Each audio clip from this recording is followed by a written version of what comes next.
Hey everybody, welcome back to my 5-part series all about your beginning basic gardening skills. My name is Stephen Cornett, an urban farmer who farms completely naturally and wants to teach you how to grow food for your family or for profit as a market gardener.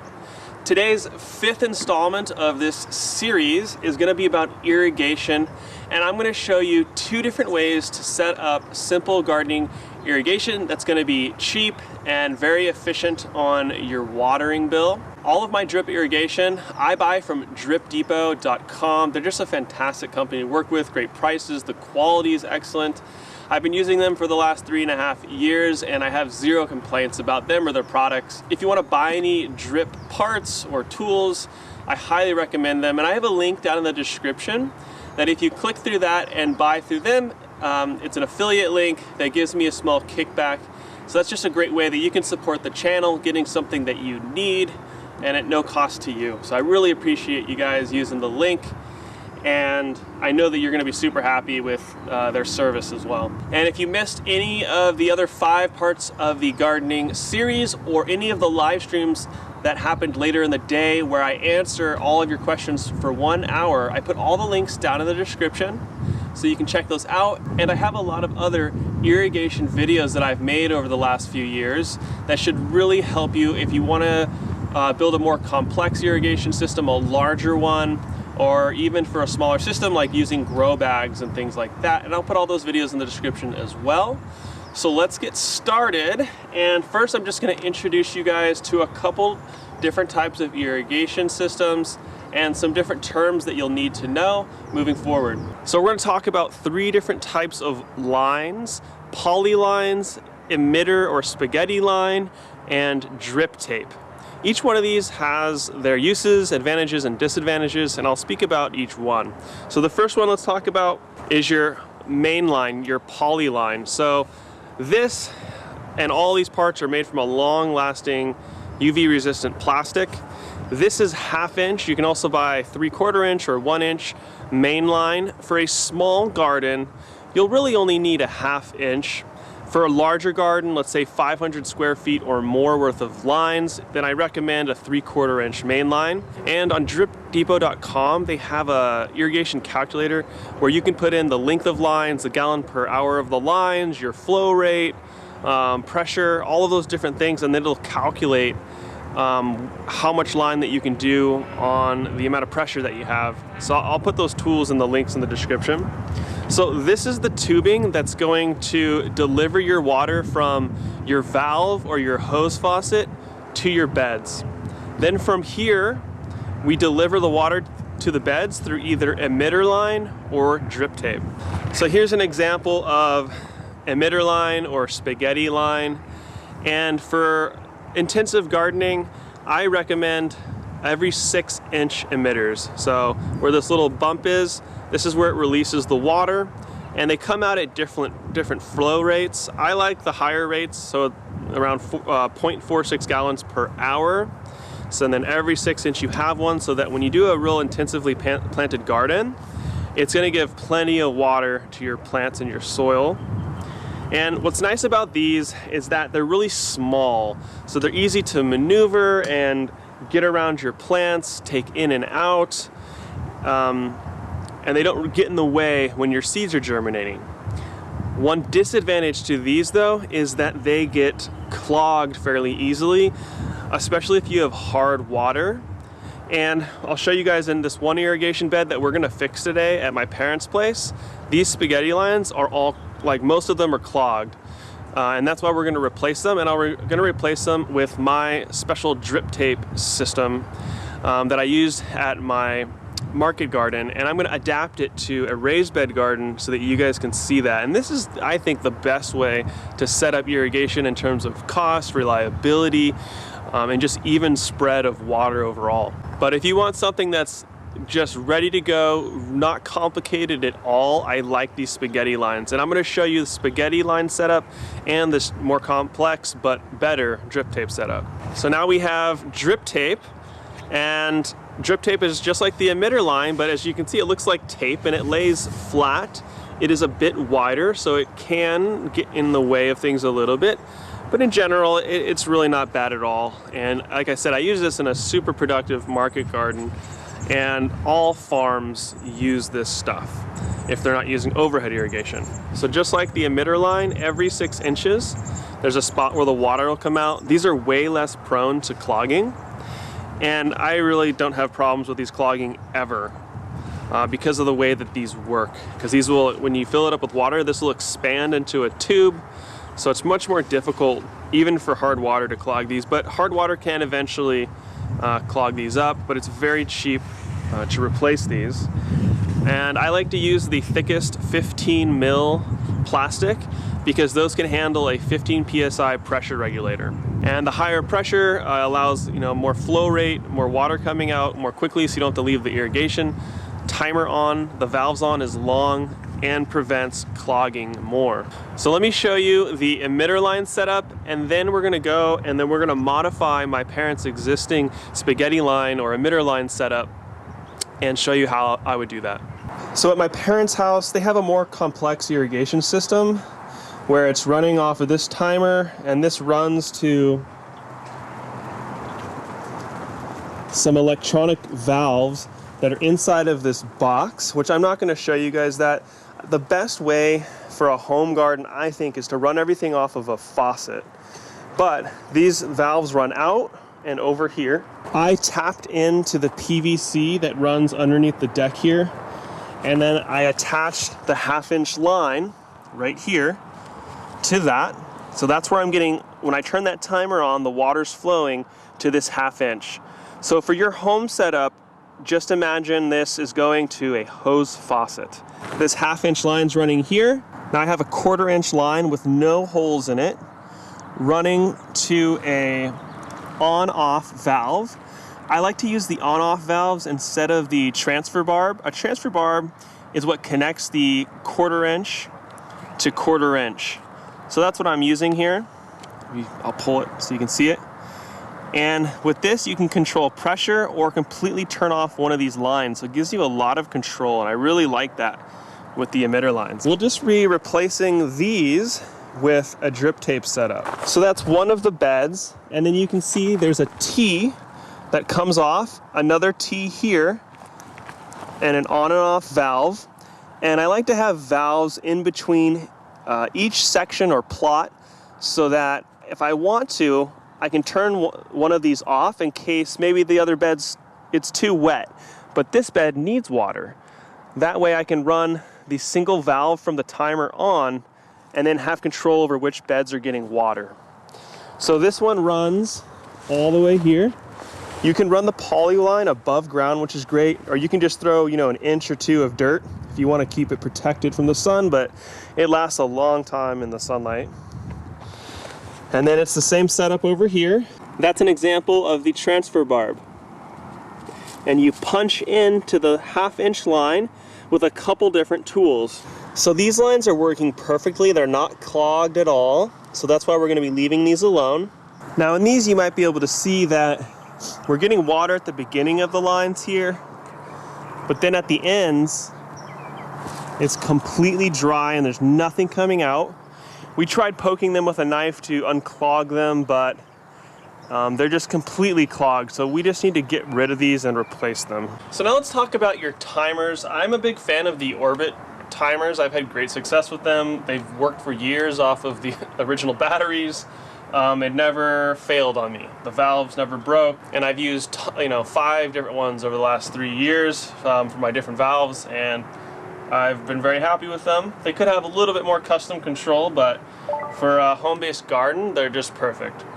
So what's great about these is they will attach to a hose faucet. So first you're gonna put your particle filter on, then you'll put your timer, and if you want, you can get like a Boogie Brew filter. This filters out chlorine and heavy metals, and just makes your water a lot better, and it'll make the soil, it'll help the soil biology thrive a bit better. I always use these at my farm. It's just a very simple filter that's going to just make the water a bit cleaner for your plants and your soil. So you can put that on next, and then your timer. On a faucet like this, it's a bit harder to have this set up because it's so long. So next would go your timer, then your pressure regulator on the valve. This is an extra manual valve where you can hook up a hose to this. And then you could run your 1/2 inch poly line from here, and they have a compression fitting that you shove onto the line, and then that just screws on to the regulator here. Or, like I said, if you want to maintain pressure all the way to the bed, then you'll just adapt the 1/2 inch compression to the 3/4 inch hose threaded fitting. Put that on here, run it to your bed, and then you'll put the pressure regulator on the 1/2 inch going into your bed. And there's something that you should know. There's something called hose threaded fittings, and there's pipe threaded fittings. Pipe threaded is for like a PVC pipe. Hose thread is for, just like it sounds, for a normal hose. And if you buy the wrong one, it will not thread correctly. The hose threaded fitting is a bit wider spaced. The pipe threaded is a bit skinnier threaded. So all the faucets coming out of your house, that's called a hose thread. Now what this faucet is attached to going into this wall, this would be a pipe thread. So just keep that in mind when you're looking at your fittings. Stuff for irrigation though is pretty universally hose threaded, but you can buy pipe threaded stuff for your irrigation, so just keep that in mind. But all of this Orbit stuff is all hose threaded. Pressure regulators, they can come in pipe or hose threaded. But because we're using my parents' more advanced like landscaping valve setup, we're running it off of that. So we're just gonna imagine that the 1/2 inch over there that we're about to go work on is coming from a timer setup more like this. Or you may have a landscape irrigation setup like my parents have, and for that you're just gonna need to tap into the PVC pipe, adapt that to 1/2 inch, and for that you are definitely gonna need a pressure regulator because those landscaping lines are much higher pressure. So you'll just buy the pressure regulator that you'll need, whether you're using the emitter line, which is 25 psi, and you'll just check your line. Some of them can go up to 40 psi, I believe. So it'll say that on the packaging for the line that you buy. 15 psi or 10 psi, depending on which type of drip tape that you buy. And the links down in the description, I'll put some notes there to help you guys when purchasing. And of course you can call Drip Depot and they can help consult you on what you should buy as well. They're really helpful on the phone. And I have many other videos explaining some of this stuff in more depth if this wasn't enough for you. Because irrigation is a bit confusing, especially when dealing with all the fittings, the pressures, and all of that. Especially when you're hearing this stuff at first, it kind of gets a bit jumbled in your mind. So don't worry about that. I'll try to make it a little bit easier for you in the instructions below. So what we're going to do is put a T right here, run 1/2 inch up and then into the bed, and create our new drip tape emitter system. So I want you guys to think about this. This 1/2 inch is running from the valve. Now, coming from the PVC into this 1/2 inch, that's where we could run this 15 psi pressure regulator, and then boom, into this 1/2 inch line. Now I don't have the other piece that I need for this regulator, but that's okay because I'm going to regulate the pressure with the valve that we're going to attach here. Now for you running off of a hose faucet valve, you can put the PSI regulator off of the timer and then adapt it, and the 1/2 inch, this is a compression fitting, the 1/2 inch goes inside of there, and it would bring it all the way here to the beginning of your garden bed. So what I want to do is raise this up and put the 1/2 inch right at the edge of my garden bed here. So for the T, we're going to bring it in, and in between here, the 1/2 inch will go and it'll stop here on each side. So I'm just going to mock it up and then cut the line. And now we'll put it on.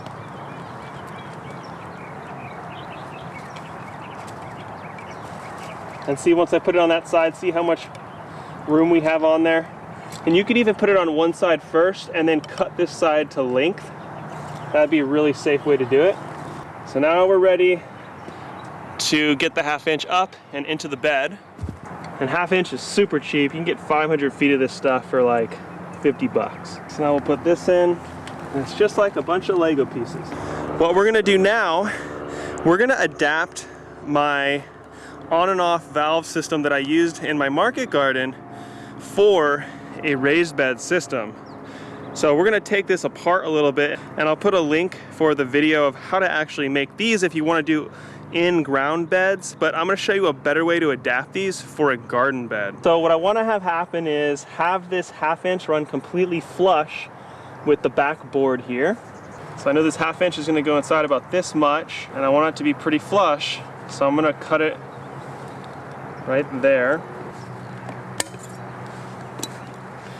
And mock it up one more time to check it. Yeah, that'll be really good. And now we're gonna run a 1/2 inch piece all the way across to the other end and cap it off. I'm gonna leave this 1/2 inch open because we wanna run water through this line to clean out anything that's in here, whether that's spiders or insects or dirt that got clogged in here. So we're gonna blow it out. Then we're gonna come back and pop some holes into the line, and then we can attach our drip tape adapter pieces. And there's 2 different types that I'll show you to help you make a decision on what you would like. And there's one more piece that I'm gonna add to this, which is this valve, and that way we can turn our bed on and off if we would like to. And this is the really cool kind that you can twist on and off, so it's not like a normal compression, because you can take them off and then reuse it. So that's why I really like this type. Now for the valve, I could put it in a couple places. I could put it here, I could put it down here, and I will just kind of nail this into place. It's got a nice bend here. It's not getting a kink in it at all. And I could have made this a little bit better, but I'm kind of in a rush to finish this so I can get to the live stream. So I think I'll just be happy with this. We'll just attach this to the board, and then we'll run the valve right here. So we just need to cut in. And this is what's so nice about this kind of 1/2 inch adapter piece. You can shove the 1/2 inch on there. You twist this, and now it makes a perfect watertight connection, but I can always take this off and reuse it.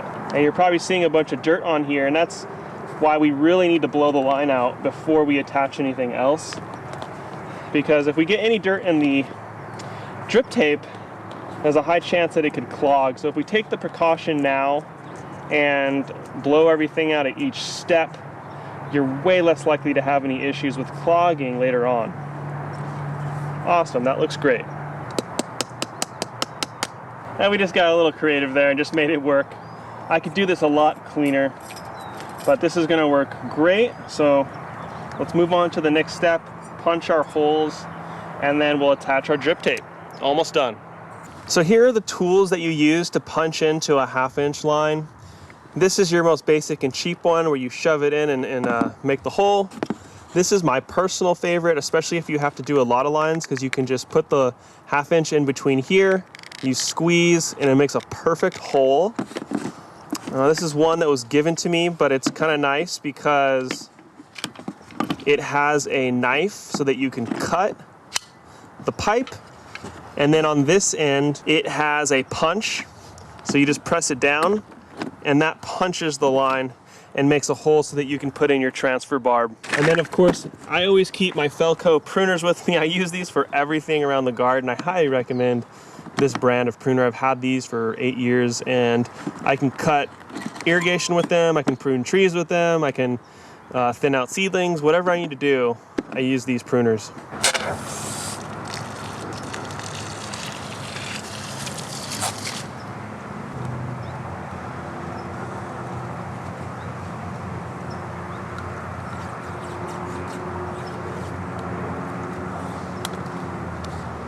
We just blew out our main line here, nice and clean. Now we're ready to poke our holes. We always want to make sure that our drip lines are laid out equidistant so that we get a perfectly even water spread. So I've put out this tape measure here to help us do that. I'm going to be poking a hole at 8 inches. This is a 4-foot box. So if I start at 8 and I do one every 12 inches, it gives me basically a perfect layout for this box. And I'm going to use my little Rainbird poker here. We want to double check you're poking from the correct side. And when you're poking your holes, you want to make sure that it'll be on the flat side of the tubing here. So either perfectly parallel with the ground or like slightly up is better than it being down, because this needs to poke in right here. So if it was down, it'd be kind of a bad angle. So you want to make it even or slightly up. Now we're going to put in our transfer barbs, which will transfer from 1/2 inch or 3/4 inch into drip tape connection. And I'll put links in the description for these different pieces so it's easier for you to find. Now I've got some that have valves on them.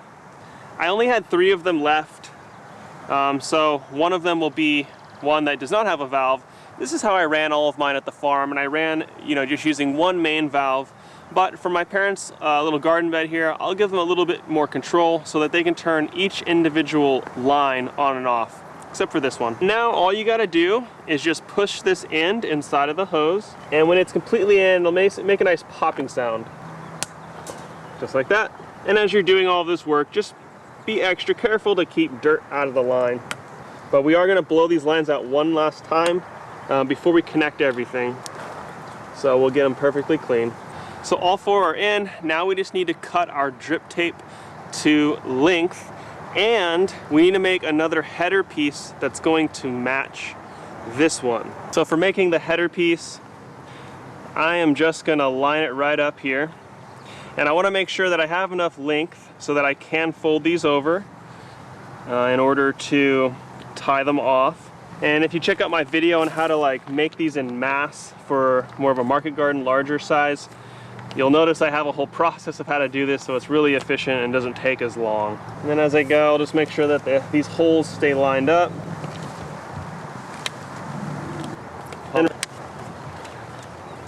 Then I'm just gonna, with a hose, I'm just gonna blow this out really quick.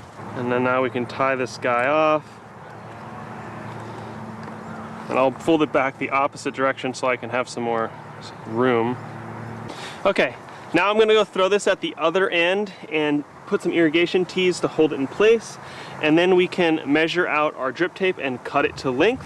Now on the drip tape itself, you just wanna, give enough length so that it could fit on here. If it's too close to your wood of your box or something, take that into consideration. If maybe you want to have a little bit more length away for the very first dripper. So before I add any of my drip tape, I want to blow this out real quick. And now attach. Okay, give it a little tug to make sure it's nice and stuck on there.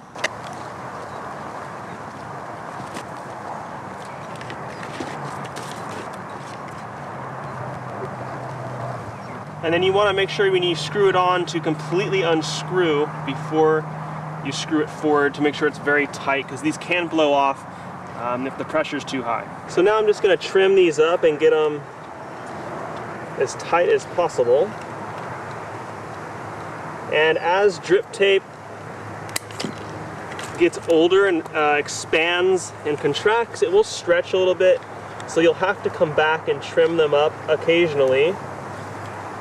And you'll notice that the lines will get kind of loose looking, but once you clip them a couple times, they get really good. And then before I screw any of these on, I need to blow the tubes out.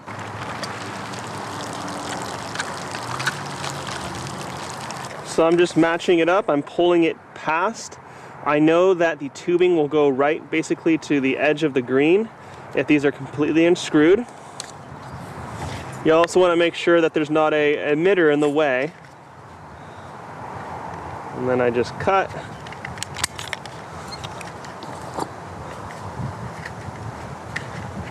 And slide it on. Because I don't have the right adapter for my pressure regulator, I'm just going to run this with this valve not open all the way, and that'll reduce the pressure enough so that my tape is fully pressurized, as you can see, but it's not blowing them off the adapters here.